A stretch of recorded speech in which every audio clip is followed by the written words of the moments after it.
توضيح ويقول لك خير الكلام ما قل ودل. تكلمنا في بعض العناوين اليوم، نتكلم في الصفحة الرسمية ألا وهي الرسمية بالمعنى الحقيقي.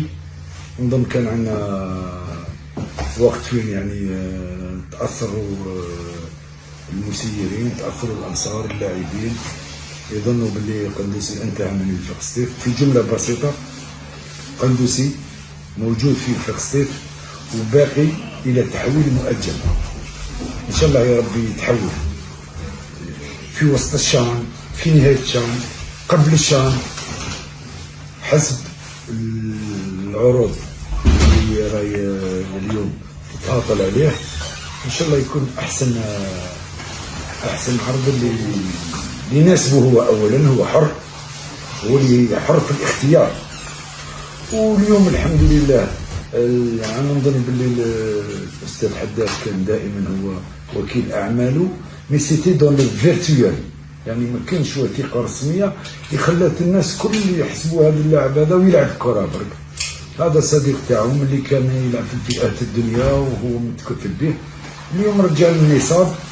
أي واحد عنده قضية، عنده كيما يقول لك ان بروجي سبورتيف، مشروع رياضي للاعب قندوسي، عنده وكيل أعماله يتصلوا به. وحنا تكلمنا قبيل بلي هذا هو الوكيل الحصري وقالها لكم هو ثاني بالصوت والصورة.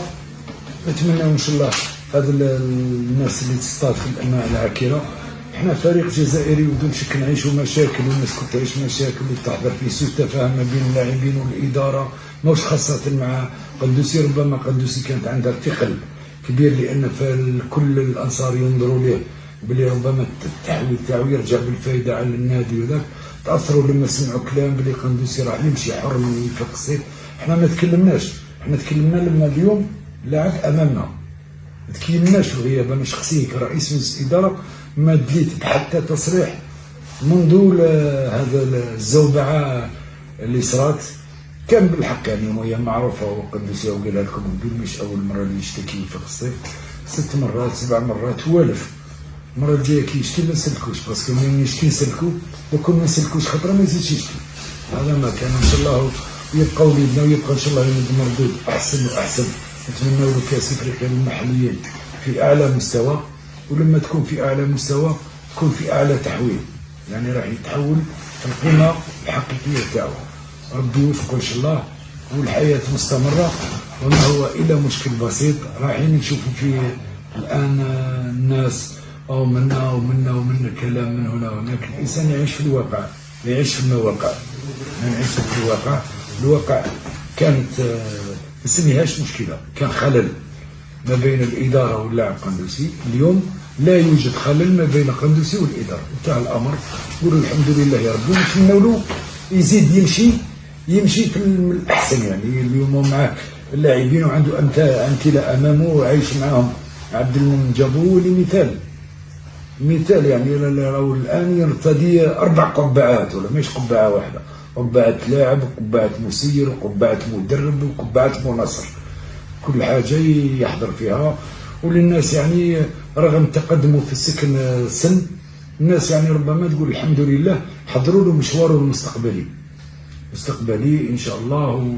ونخليو الكلمة السلام عليكم. كما يقول لك الحمد لله كل شيء راهو بيان. دونك احنا كان بيناتنا، انا كشخص كلاعب في وفاق سطيف كان بيني وبين الاداره سوء تفاهم. الحمد لله اليوم او فرق بين كلش. ونحب نوضح باش الانصار اللي كان يقول لك هاو نقر الخير او نقر الهجره وما على باليش. انا هذه ماشي مع والدي وماشي من تربيتي، باسكو انا ما تربيتش هكا ووالدي ما ربونيش هكا. باسكو ليكيب انا هذه كبرت فيها 5 سنين وما نقدرش ننكر الخير وما نقدر ندير والو شغل عكس ضر ليكيب، ولا باسكو كي تضر ليكيب يضرني انا وضر لافينير تاعي. وانا مانيش حاب حتى سوء تفاهم سواء من الانصار سواء من الاداره سواء من كاع النواحي. مانيش حاب يكون هناك سوء تفاهم، انه انا صح غلط وهذاك الشيء كان مبرر. والحمد لله دوكا نقدر نخدمو وكلش نعتقد ديك تقولها وتعاودها، انا باقي في وفاق سطيف.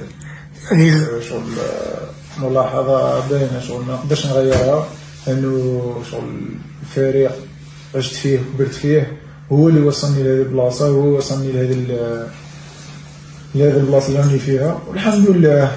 فوفاق سطيف فريق كبير في الجزائر كما كتشوف، وما نقدرش نلعب من غير وفاق سطيف.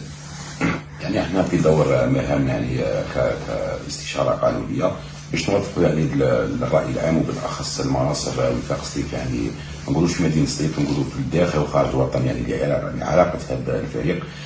قضيه قندوسي كاين حادثتين، يعني بدا كان لغط كبير وكان حديث كبير في هذا فيما يخص قضيه قندوسي. قضيه قندوسي كاين قضيتين، هي قضيه غياب قندوسي سواء تدريبات او مباراه الثوره واللي سبق السيد رئيس مجلس الاداره ولا اللاعب في حد ذاته وفصلوا في هذا الاشكال. وفي الاشكال الثاني فيما يخص يعني الشكوى اللي قدمها اللاعب قندوسي فيما يخص المستحقات. هنا هذه سبق وين عندنا تصريحات سواء في وسائل الاعلام او في داستيك وين طمئنا الانصار.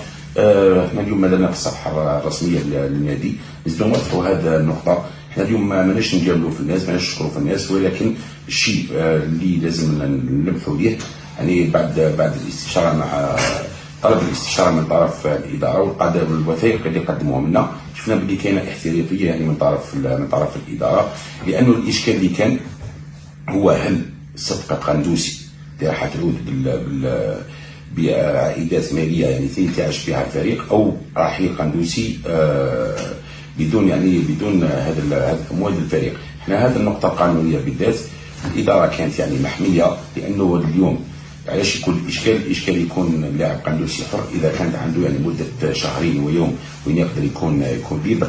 هذا الشيء المبالغ الماليه اللي ضختها الاداره في حساب اللاعب تجاوزت هذا يعني ما طرح عليه كثغره. الحمد لله احنا اليوم اكبر دليل يعني واكبر شيء يثبت حضرتنا هو حضور اللاعب جنبا الى جنب مع الاداره مع الاستاذ يعني الممثل الوكيل الشخصي نتاعو والحصري. ما لازمش اليوم نمدوا يعني لشيء اكبر منه هو. واليوم احنا نتمناو مشوار يعني مشوار مليح للاعب سواء هنا في وفاق سطيف يعني بالايامات اللي كتبوا ربي هنايا، والله بعد الاحتراف ان شاء الله. والمشروع الرياضي تاع وفاق سطيف راه محمي قانونيا. السلام عليكم. حدثني نشكر رئيس مجلس الاداره السيد عبد الحكيم زرار والحاج العرباوي والاستاذ نبيل بن الدعوه هذه. الحمد لله هي ما كانش قضيه اسمها قندوسي، لانه الغياب تاعو كان مبرر ترخيص من الاداره، وهذه ما هي الا سوبعه في الفنجان. حنا الحمد لله عرفنا الى مجاريها وبرك ان شاء الله فيها خير قدام. حنا نلعب رسميه راه باقي في وفاق سطيف، ما غادرش الوفاق الا خارج الجزائر الاحتراف، ونتمناو ان شاء الله يدير شغل في المستوى وعلى ربي ان شاء الله. ونشكر بالمناسبه الاخ عبد المؤمن جاب التدخل تاعو.